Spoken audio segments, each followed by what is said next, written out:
Thank you. Thank you. Thank you. Thank you. Thank you.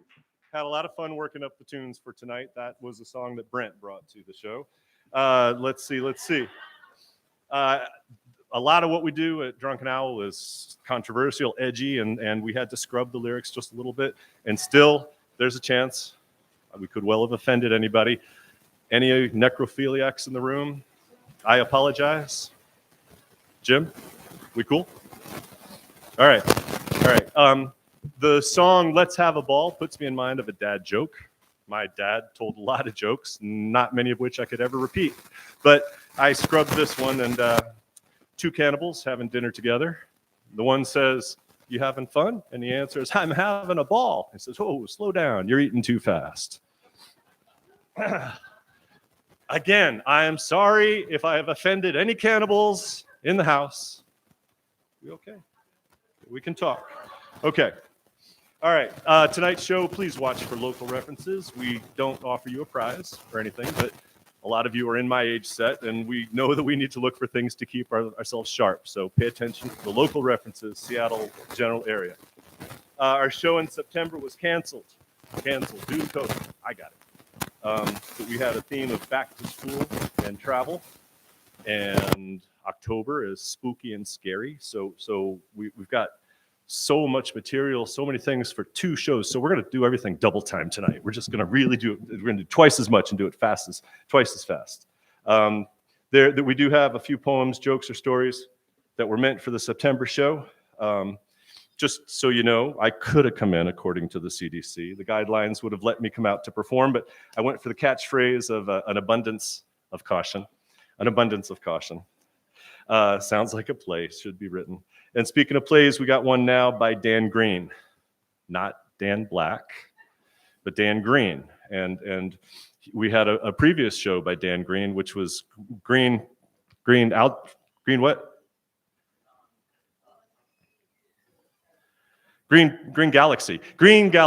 And I asked him at the time, if your name were Dan Black, would you call it Black Galaxy? And he answered, yeah. So when I sent out my email to the email list to say, hey, come to the show, I put down that Dan Black had written the play. Felt like a jerk. It's Dan Green is the playwright. The name of the play is Pazuzu Goes to the Mall. And we're going to call to the stage Peter Murray. Round of applause as we bring up Melina Harang. Bring Brent back up on stage, Brent Sindelar.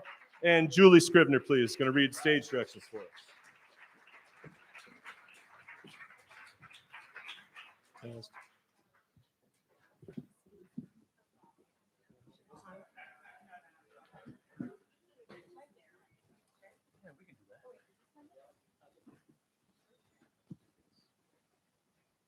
We have another stand right there. We had another stand. I thought we had another stand. I got a stand.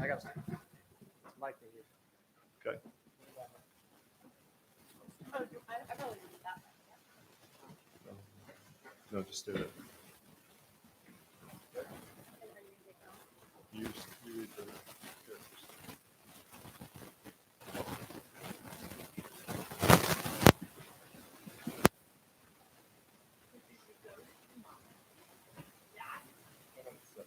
Are we live on this mic? No. Carter, can we get the...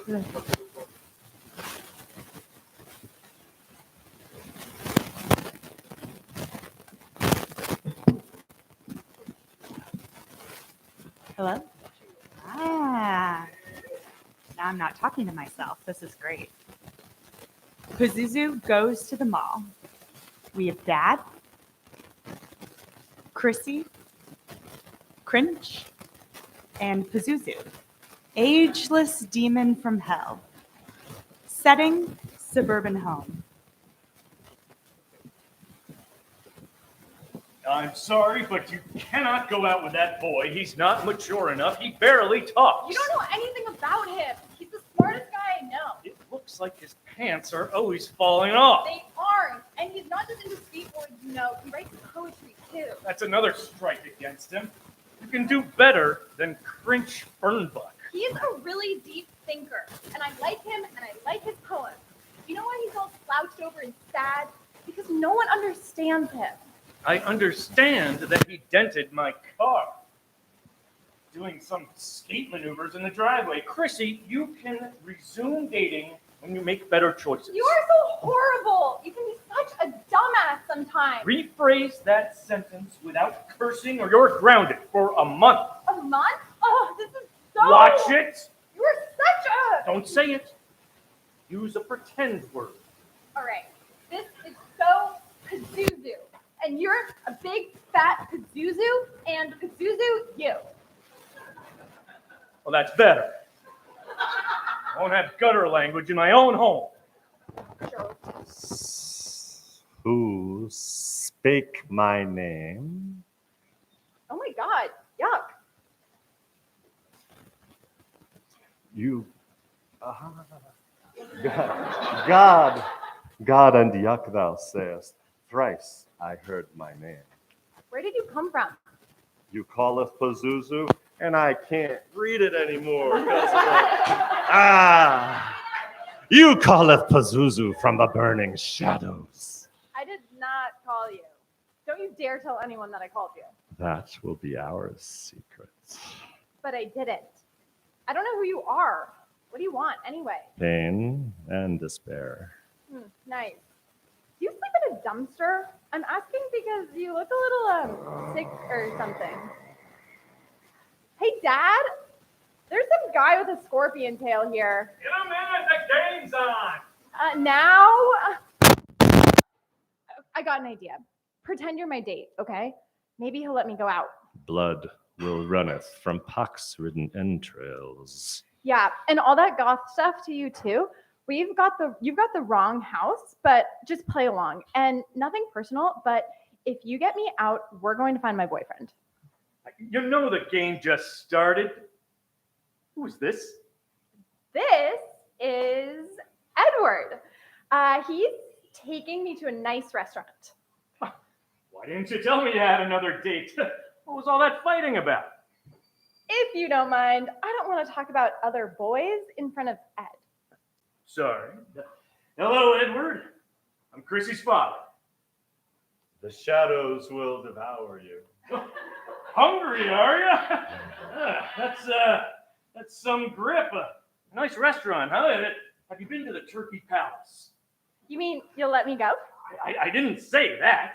I like a man with a firm grip, but yours kind of burns, though. Hurt and die. Yeah, so we're so hungry our stomachs hurt. Can we go? Well, I can see you're making an effort to expand your range of friends. Mm-hmm. All right, then. Yeah! We're going out. The she-child will perish. Yeah, then go get some food in her before she drops over. Have a good time, honey. Be back by 11. Okay, bye. Scene 2, fast food restaurant at the mall. Yeah, I got out. Now come over here. I'm at Snakey's in the mall. Flesh. Oh, fantastic. Just come in then. Hurry. He's right out in the parking lot. How cool is that? Where is the animal's head? Hey, About time. Cringe. This is a goth guy. Pazzy or something. hey. Pay the check, will you, Cringy? You guys can talk. I got to go to the girls' room. $6.66. You have come for the girl creature. Yeah, she's okay. Her soul is mine. Did you go to school or got a job or what? I call upon the power of Asmodeus Yeah? to torture Right. and suffocate and Uh-huh. cast souls into oblivion. Dude, Oh my God. I think I just saw my dad. He's coming into the mall. I don't get it. He was going to stay home and watch a football game. so? So I'm not supposed to be with you. I'm supposed to be at a nice restaurant with Creepy. I am Lord Pazuzu. Kazuzu? Where did you find this guy? He's like creepy. Get down, you guys, like under the table. So if dad walks by, I do not. just hide, will you? Edward? I thought that was you. Oh, who else do we have here? Chrissy and Mr. Fernbuck. What are you doing here? Anyway, I didn't know Cringe was going to be at the mall. I swear. Oh, he just happened to come by. And this is the classy restaurant you were going to? I'll bet Snakey's was your idea, not not Edward's. It wasn't my idea. Liar! Well, thank you. I guessed as much. At least someone can tell the truth. This sucks. It sure does. I was trying to watch the game, but the skin on my hand is burning. I came out to buy some lotion, and what do you know? There's my daughter at Snakey's. You said I could go out. Not with you know who. You followed me. You don't trust me, so I might as well see cringe anyway. What difference does it make? You hate me. Hate, and more hate. Edward, I'm sorry you had to hear this. Chrissy, I don't hate you, but you are grounded. And as for you, the so-called poet, So-called. Here's something I wrote today for Chrissy. The world is my skate park. Half pipes to infinity. I do a tail stall, kick flip out, then over to you. Stop this incantation. Her soul is bound to me. Therion anabaino abusos. Ektros pastikaosune diabolos ergan agathortos. he knows a second language. That shows some initiative. I am on a front side ollie for my awesome chick. You never seen a two-footed nose wheelie like mine. My cool green board takes off. I slay and slake my thirst. Angel of the bottomless pit, take this innocent soul for me. Are you two fighting over me? I'm slamming the pavement, breaking it in half for you. Dad, two guys fighting over me. I think you better get in the car. Oh my God, this is great. Chrissy, I said get in the car. This night turned out way better than I expected, even though you butted in. Get your butt in the car I'm now. calling Susan. Looks like you cut your lip there, Edward. Great tackle, though. You're a football player, right? I grind skulls into dust. Right on. I used to play fullback. What do you think of the Broncos this year? Mortals are pathetic weaklings. Exactly. They couldn't complete a pass if their lives depended on it. They are doomed. No kidding. You know, I'm glad you're seeing my daughter. Where is the virgin? Chrissy? No, she's in the car. Come on, we'll give you a ride. Hey, you think Barton goes to the Hall of Fame this year? Never. $5 says he does. Curtain.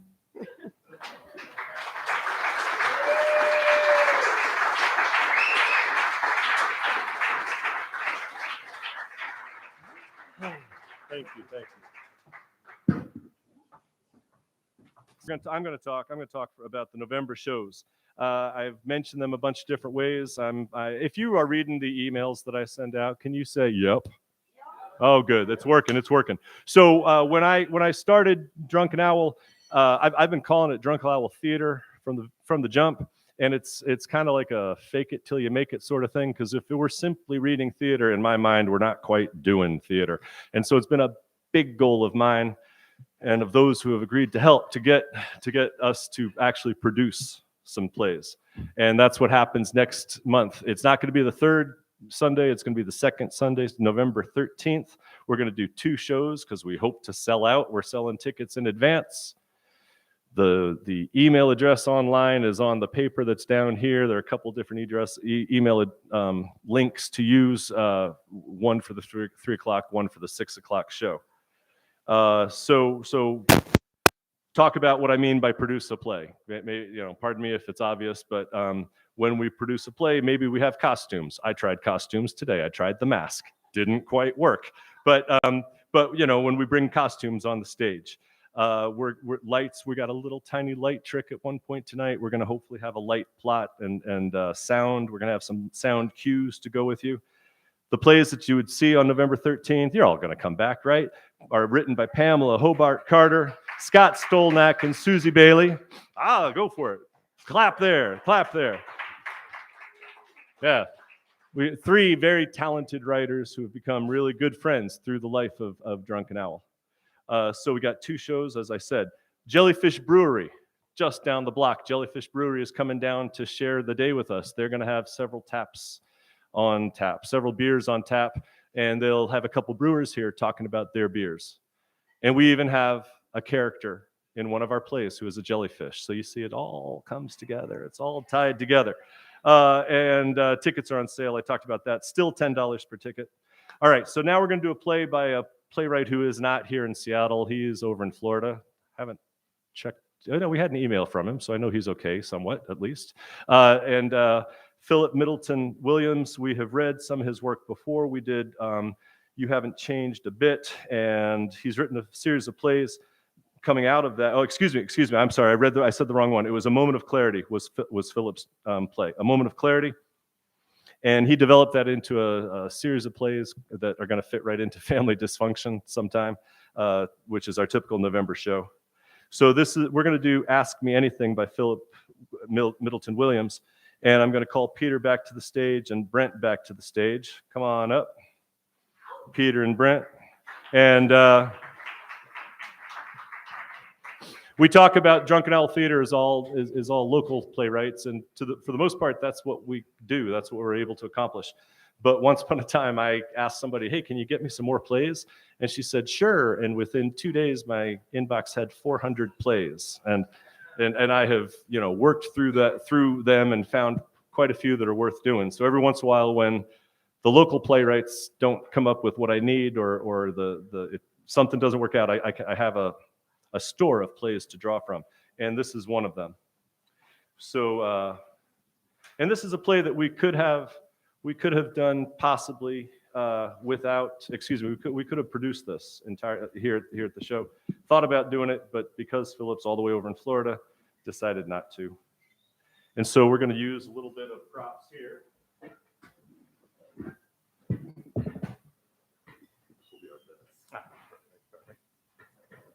And that's all I'm going to say. We're going to Ask Me Anything by Philip Middleton Williams.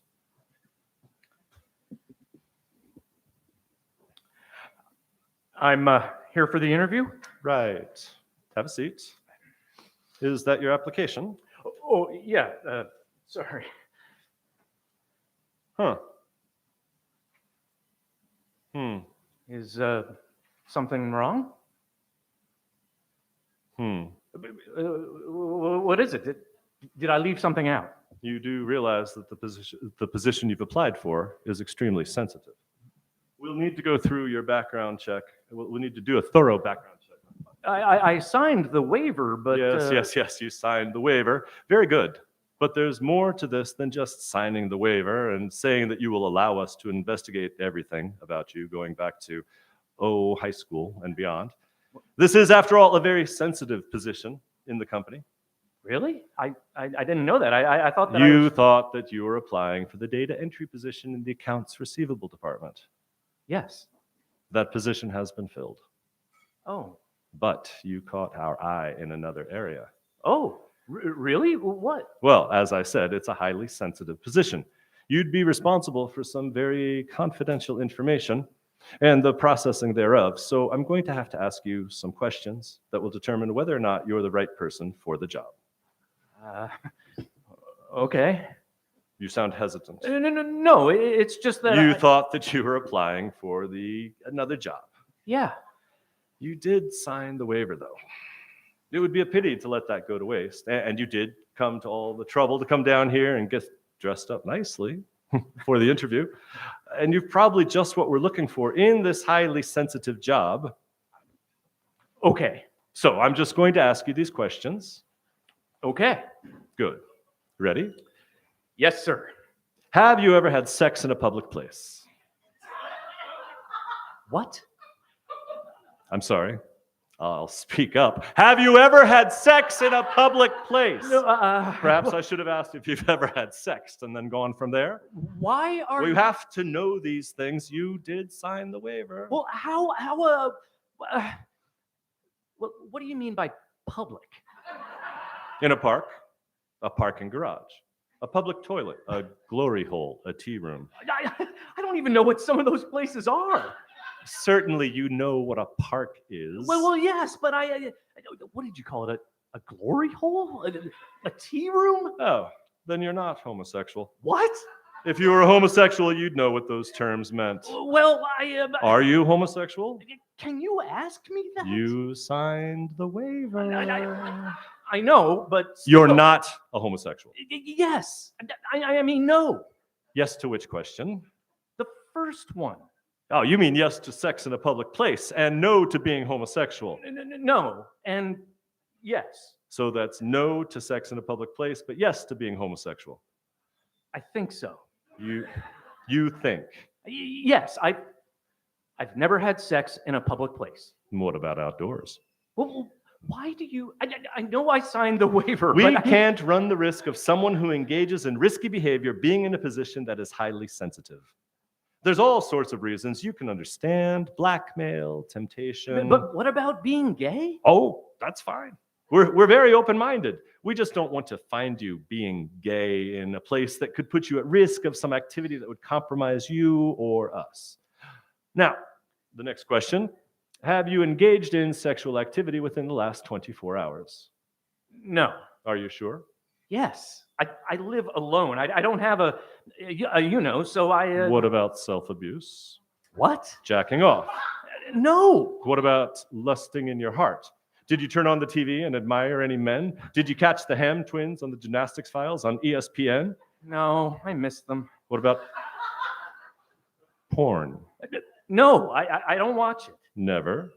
Once. It was boring. Boxers or briefs? Briefs? At the beach. Speedos or surfer jams? Surfer jams. Cut or uncut? Cut? Hairy or smooth? A little hairy? Muscular or athletic? Me or You. I can't see you under that shirt and tie.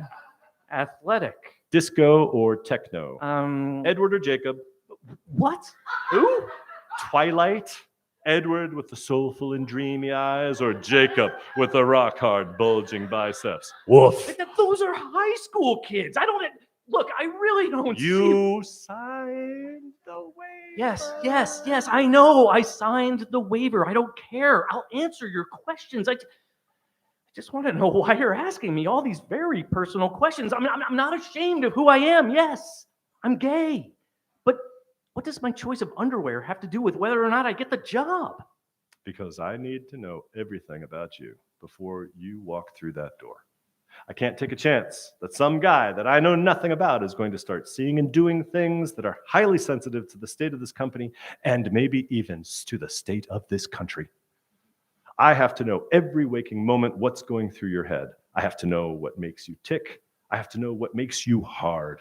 I have to know right down to the last tingle in your crotch what it will take for you to not talk, not look, not even turn your head when the moment of truth arrives and you're the last man between our security and the possibility of total compromise and the loss of everything that is holding us together. And I think you're holding back. I'm not. I swear. I've told you everything. No, there's something you're not telling me. Ask me again. No, I can't. No. It's too late. No, come on, ask me. I swear, I'm not holding anything back. I'll tell you anything. What do you want to know? I mean, please. I think we're done here. What was it? What did I do? What didn't I do? I can't tell you. It's too late. Oh, God, please, give me another chance. Tell me, ask me anything. I think you'd better leave before I call security. Tell me. I've called security. I need this job. Quiet, please. If you go quietly, no harm will come to you.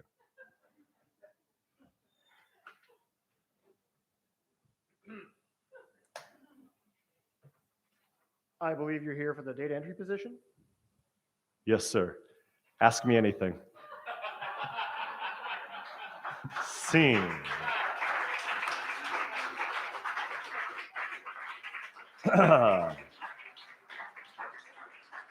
All right.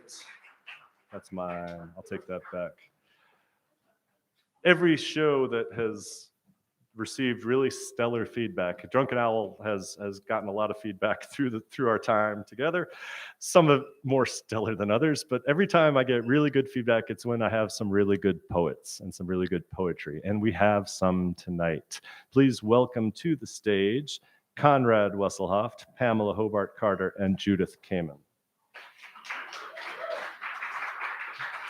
And I'll announce it now. They'll be followed.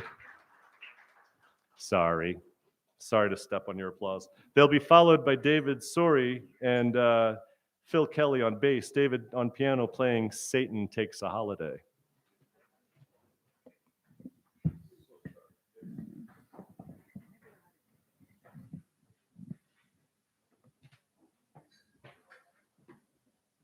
Going here with this nice bench.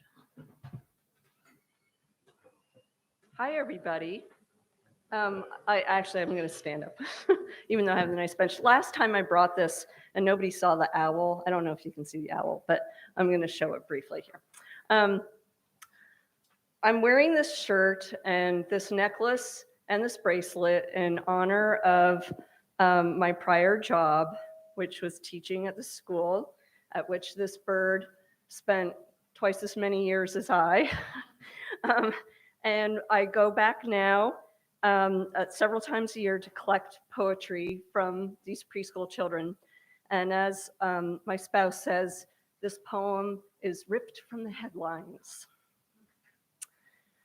A template for writing poetry with young children. Start with Neruda in translation, Ode to a Tomato, or Ode to a Tuna. Explain salt cellar. Stop before arriving at the line about murdering the tomato. No, start by reading an article by Rachel Zucker. Follow in her footsteps. Describe poetry with same language. Ask the children to imagine their third eyes. Leave the teacher with an ode template to follow with each student. No. Start by shutting your eyes. No, start with breath. Now shut your eyes. No, in your down coat, chase each running child outdoors to standing and ask her a series of questions. Arrange your answers on the page. Read these back to the child for her approval. When she runs away, the poem comes to an end.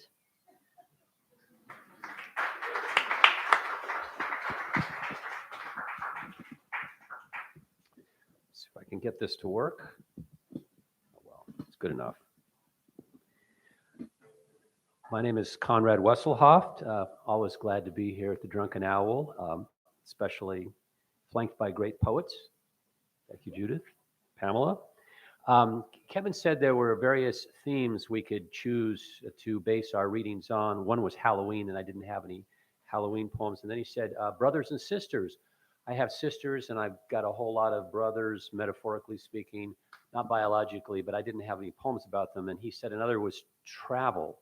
And almost everything I've ever written in poetic form is about travel in one way or another. So rather than dipping into recent stuff, I went way back to when I was a student in college and had gone on an overseas trip and kept a journal.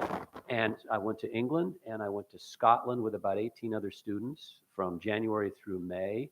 Had a great time.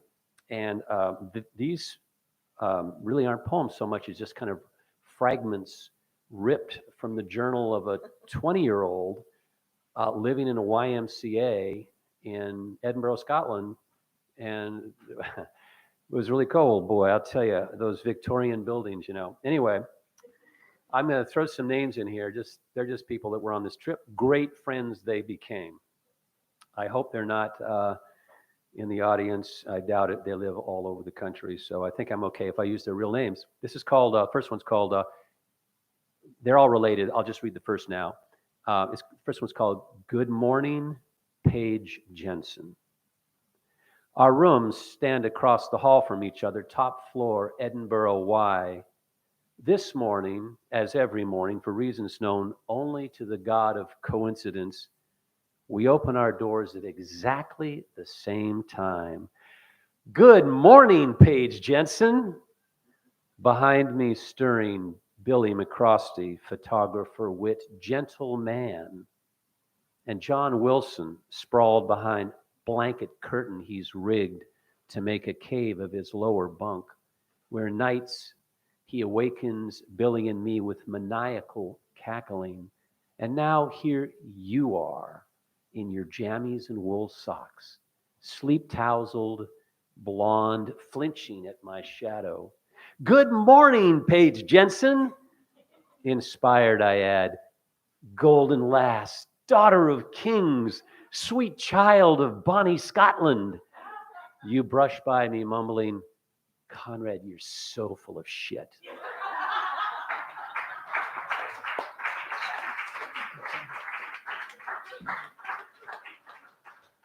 Well, because we're poets, we all heard different themes from Kevin, even though he gave us all the same message. So I have nothing about travel or brothers or sisters.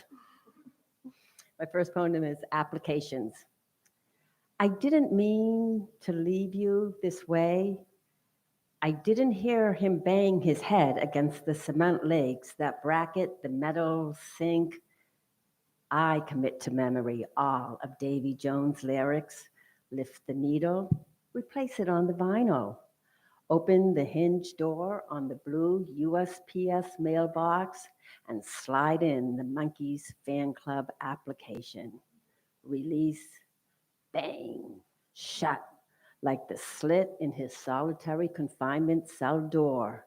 A court appeal rejection in a parking lot sized space. Always midnight, he whispers from behind plexiglass back in general population. Blue without shadows or stars. My psychedelic poster of Davy Jones, $1 with an SASE, I slipped from mom's desk drawer full of bills, ballpoint pens, legal pads with cursives I cannot yet read except the question marks, like questions later on my college application. Type, retype on a manual typewriter, questions that haunt his cell that no one hears except the next inmate who tastes every word of every sentence before.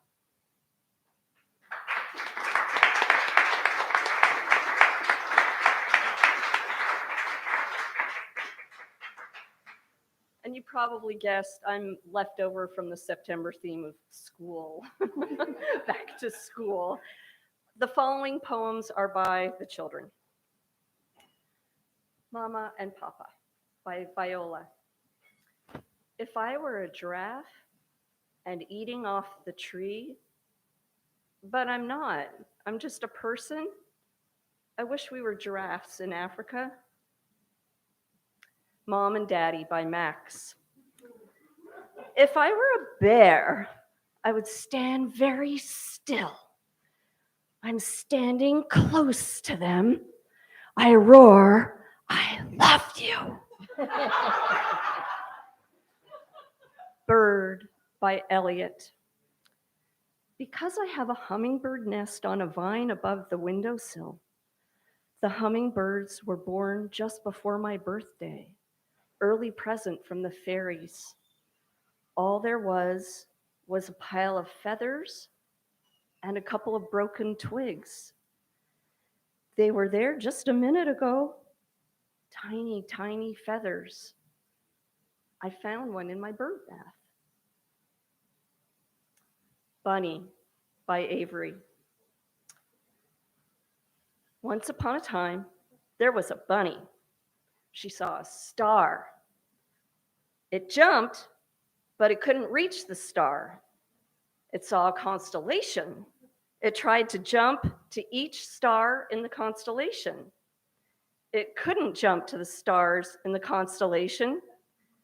It went to bed and dreamed about jumping to the stars in the constellation.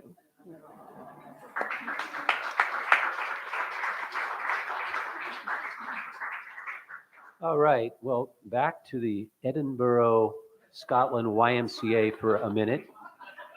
And as I mentioned, this trip, I was 20 and was January through May, but this was January and freezing cold in the YMCA. Anyway, the focus of the trip was Shakespeare and history, as I say, but lots and lots of Shakespeare. And so this poem is entitled Too Much Shakespeare, or The Girl in the Shower. Let's hear it for unisex bathrooms. One morning I rise early for the luxury and privacy of a good hot shower. Not easy in a building stuck forever at 47 degrees Fahrenheit. God knows the Celsius. I slip out of my boxers and t-shirt, step into the stall, crank the lever, shiver as I wait for cold to grow hot. Ah, at last, delicious rapture. And then you walk in. Now close your eyes, as if I'd open my eyes. Hang your robe on a wall hook, step into the next shower stall. Oh, Juliet, here is your balcony. Let us forswear this frigid, prudish place and mingle ourselves under a cascade of heat and steam. Hey, can I borrow your soap? You ask, reaching around the divider, palm up. Yeah, sure. How charitable of me to share my block of ivory. How slippery in your hands it feels. Why am I so tongue-tied? If only I were Prince Hal leaping on the table at the Eastcheap Tavern, or Romeo rolling his phrases. Even stabbed Mercutio was never at a loss for words. The moment drips away until I finally croak, that play last night, Henry IV, Part 2, pretty good, huh? Later, confessing all this to Van Orden, he summons a final judgment. Damn, Wesselhoeft. Sometimes too much Shakespeare is too much Shakespeare.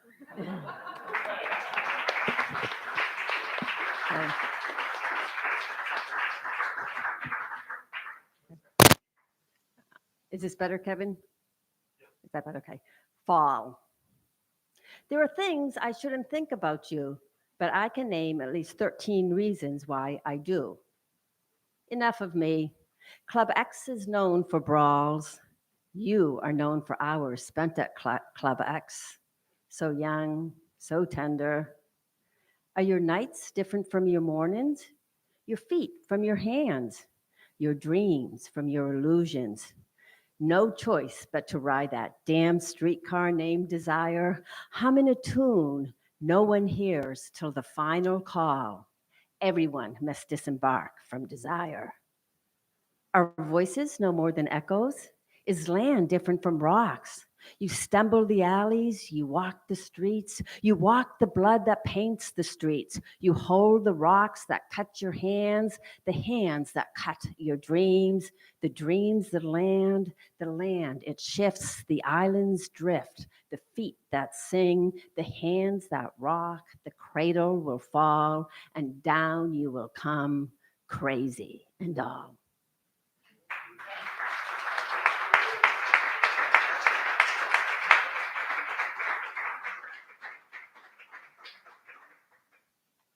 Conclusion after a morning of taking dictation. They come about, the better poems, from smaller children for whom all words are fresh and equivalent, and for whom truth and fantasy swirl to smooth coffee brown like their buckets full of dirt and puddle. This is paint, she tells me in her poem, Mud. Enough for her kitchen walls, a garden corner, and scooped from the dark loch, which was in summer months the sand pit, but now may harbor a playground Nessie. It is so vast. She totes the metaphor in her red pail and protects her liquid treasure muck with a stick and a huge voice. Don't touch.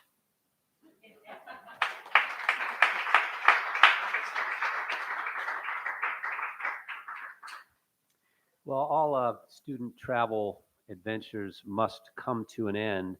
So final part 3 focuses on the very end of this wonderful trip and study experience I had in England and Scotland.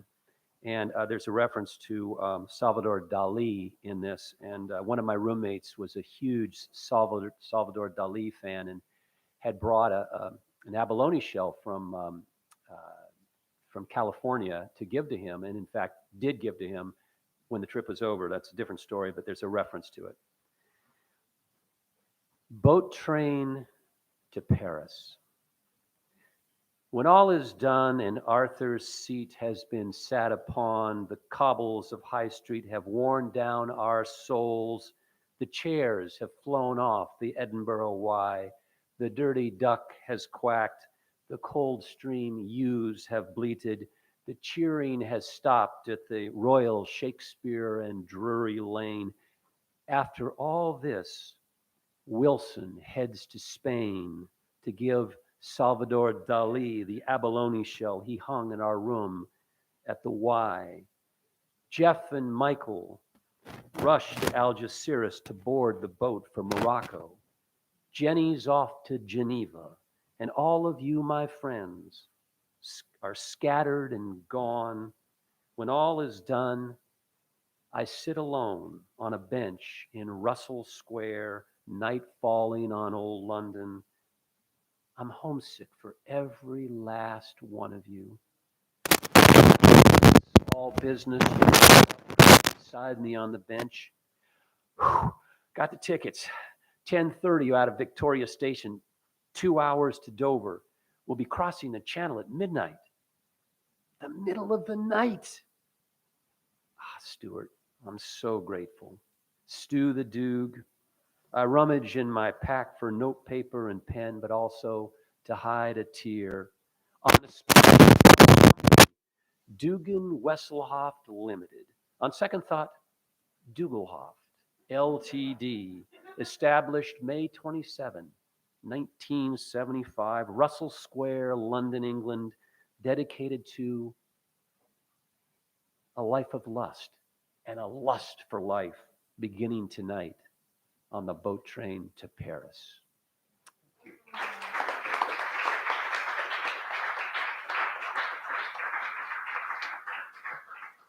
And hallucinations. When bedbug bites cover my body like dandelion puffs across an open field, even the cum-drenched floor strip club manager shudders. It's a turnoff, you know. Come back when you aren't so, well, gross. Maybe I'll have something then for you. Maybe. I hike the cracked pavement. Staph crawls my legs and torso like the tattooed snake lady in the mid-July parking lot circus. Piercing green eyes, burnt scales, articulated figure eights, climbing black roses. In a state far away, I rehab at the Meadows or perhaps Spring Valley. Make amends with my nearest and dearest. Mentor teen girls with saturated stories of liquor, sweet cigarettes, alley sex, always wanting more. Fake intimacy is better than no intimacy. Vike and Oxy more precious than milk and meat. Gone within hours. Dope sick on the motel floor, the smell of vomit fills my ear canals with middle school taunts that tumble like Rip Van Winkle's silver beard down his hallowed chest. Lucy, Lucy, Lucy Goosey, you're so juicy, tastes like sushi. My only friend commits suicide again. Hibbly bibbly. I've been clean going on 7 years now of meetings and brushing my teeth twice daily. I tell those girls you never forget waking face down on raw speckled carpets, in doorway shelters, passing up food lines for cocaine lines for main lines. But the itch returns like low tide as sea stars gnaw round-shelled barnacles, dodge the double-pincered crabs, both scavenger and hunter. In the night sky, a meteor storm rages, food and self-hatred. Caucus, staff your cock off, cock his staff lock, lick his staff's rock, staff his lock, staff, still your last cuss. Oh, caucus, slow caucus, staff lock us, ghost.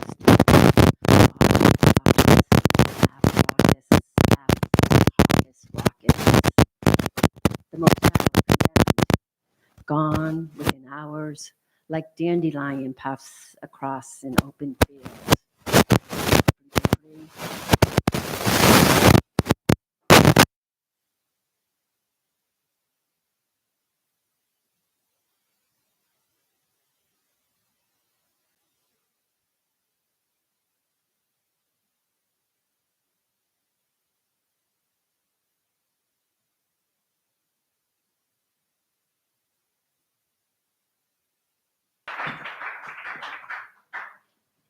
And they look fabulous.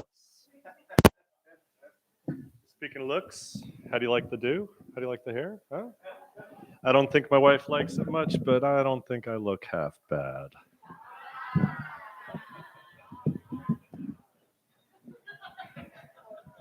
Bump. Bump. All right. How far? Okay.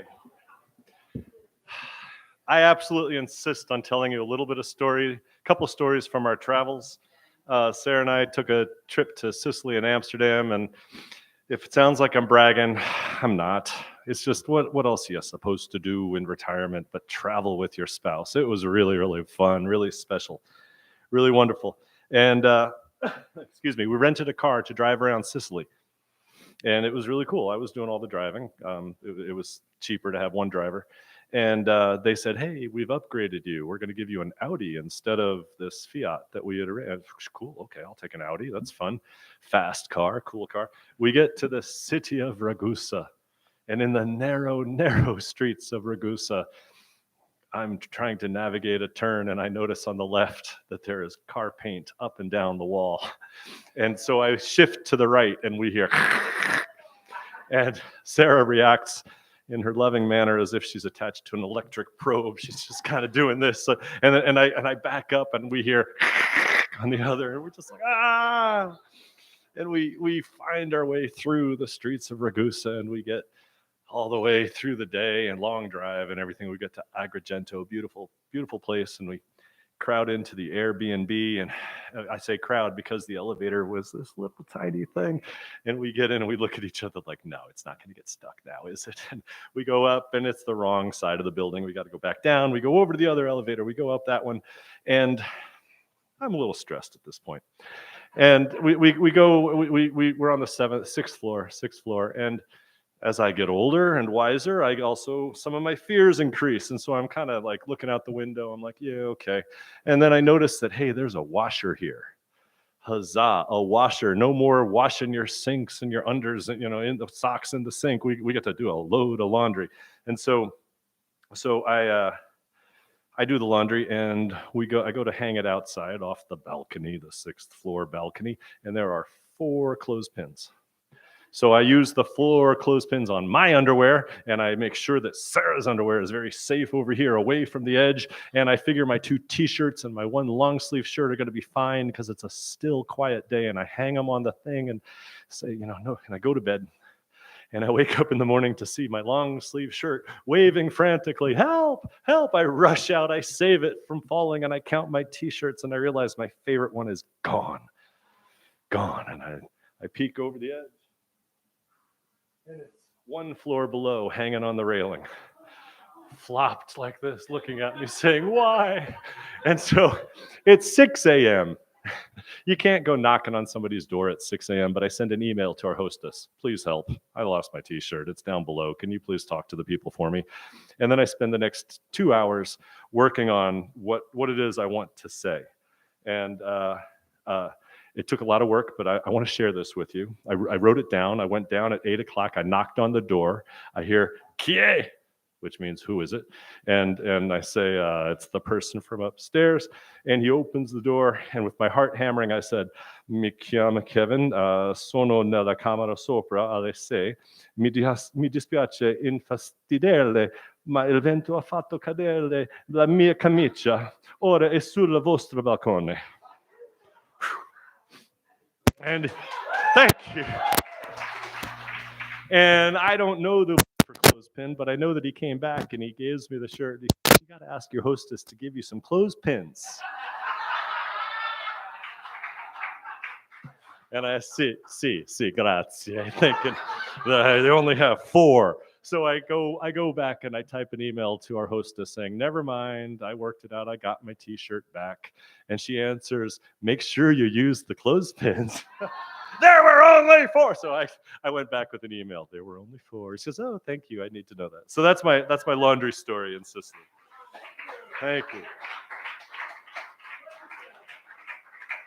Okay, so now talking about production values. Earlier there was costume, that we had a little bit of a prop. I'm going to use a prop. It's a cheese slicer. This prop serves this story. Our last night in Europe, we stayed in Amsterdam with friends of a friend of mine from college. She and her husband have a bed and breakfast, wonderful bed and breakfast in Amsterdam. So it's like 300 years old. And while we're having breakfast, we noticed that Helene had this nifty cheese slicer, and Sarah admired it greatly. And Helene said, you can buy it in the airport tomorrow. And she told her the name of the store and told us, what part of the airport we had to go to.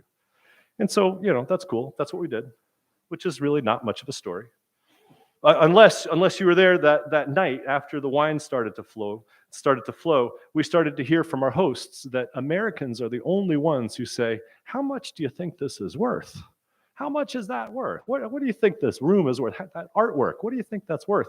And my American friend that was there and Sarah kind of joined in on talking about how materialistic Americans are and everything. I was not really ganging up on Americans. I was hanging in there. But the next morning, when we're at the airport, and fast forward to the airport, we're laden with luggage, returning after 2 weeks abroad.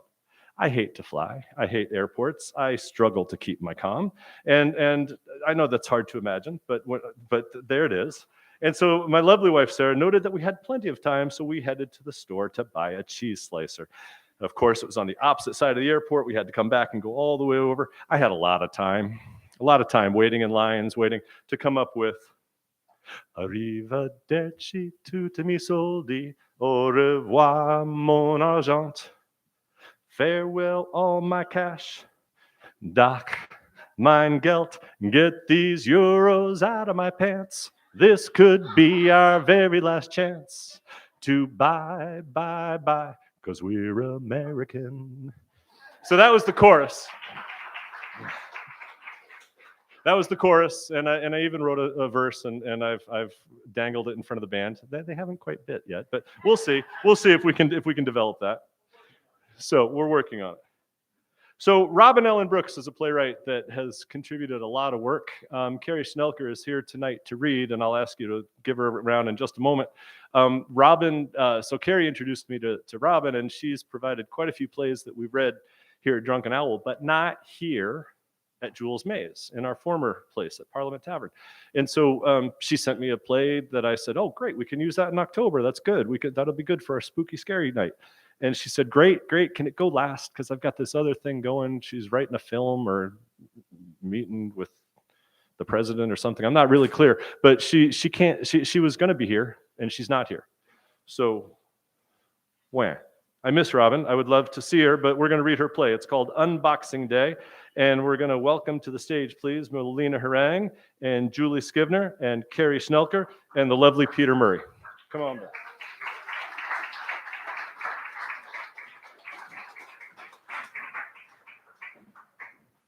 I will get out your way. Do like that. I will clear out.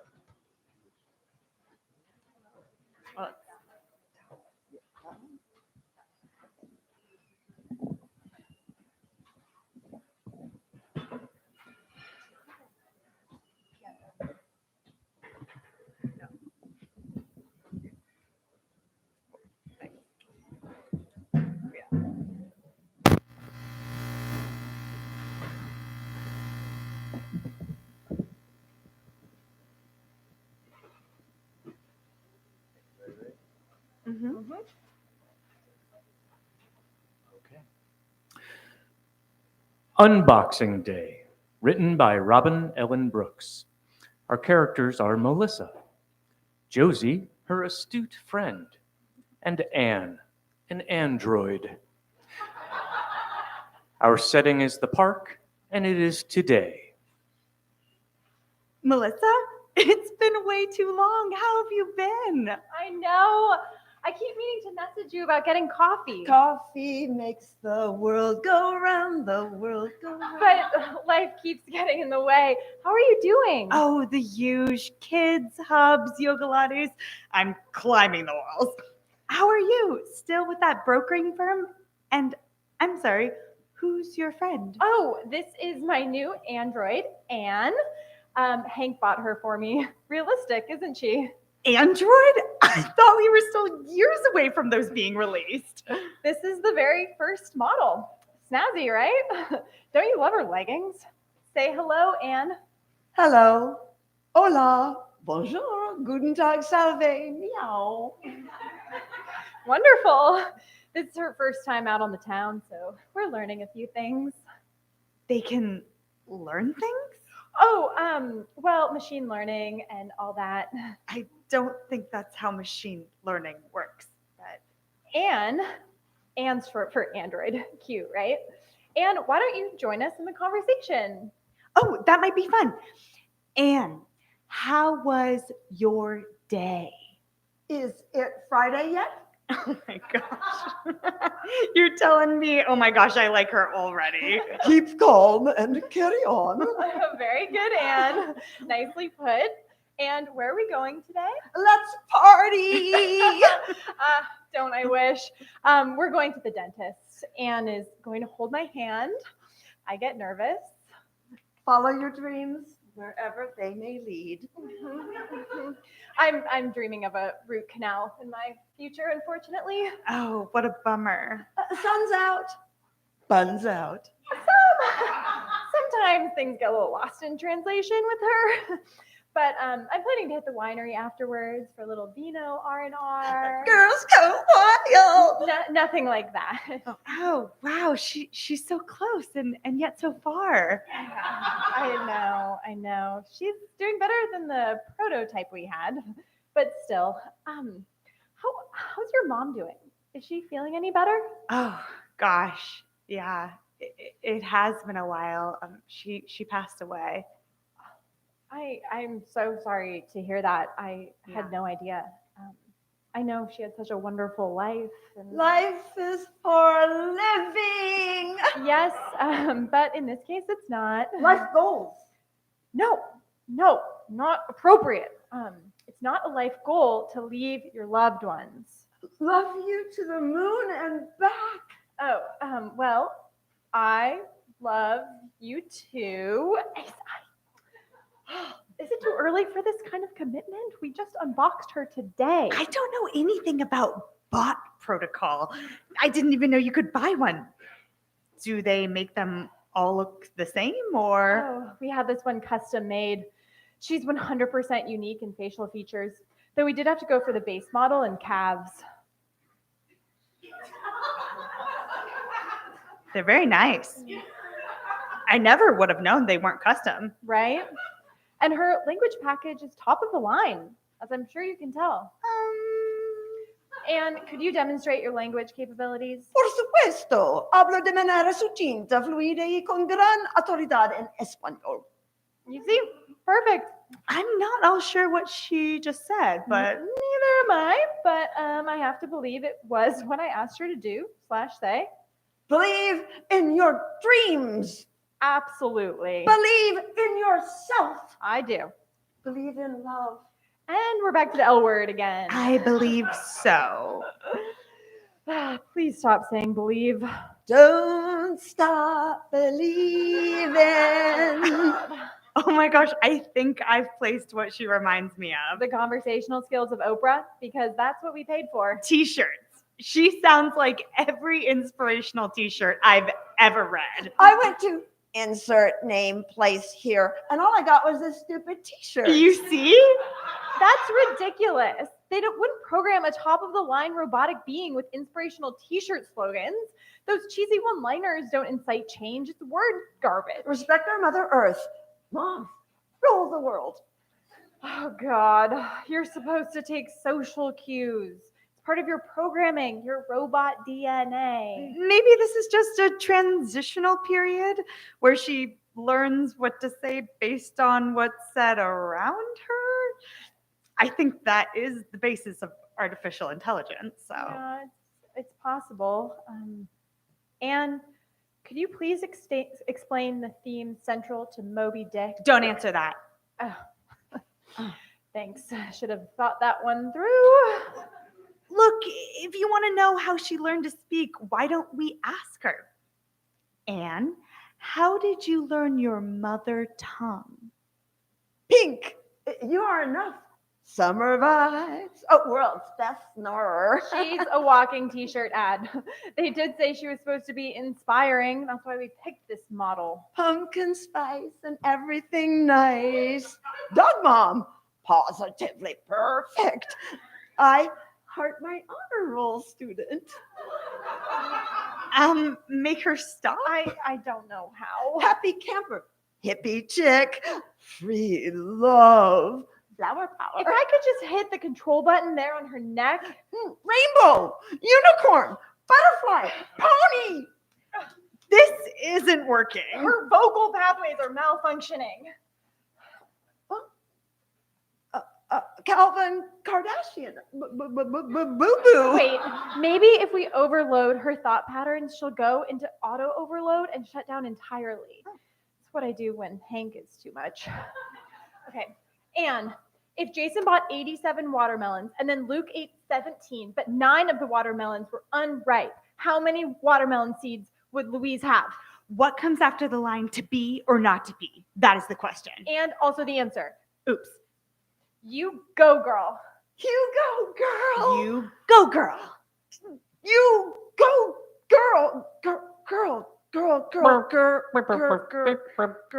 Girl. Seems we've stumbled onto something. Using her own words against her seems to be crossing her circuits. Hashtag gratitude. Hashtag blessed. Hashtag too cute. Hashtag dance like no one is watching. Dance, cute. Dance. It's not the journey. It's the journey, not the destination. Yeah, good one. Now stand back. I'm entering kill mode. Not all who wander are lost. Anne goes motionless. Robot malfunctioning sounds. Did it work? Peace out, Anne. I've never seen anything like that. Also, because of this experience, I never want an android. I didn't even want this one, but Hank said I needed a friend. Oh, honey, I'm your friend. Oh, I know. We just, Well, we fell out of touch for a bit, just temporarily. Everything with my mom, I could really use a friend myself. We should go get coffee. Like right now. Screw the root canal. Yeah, of course, but what will we do with her? Melissa and Josie leave. You need love is all. Blackout.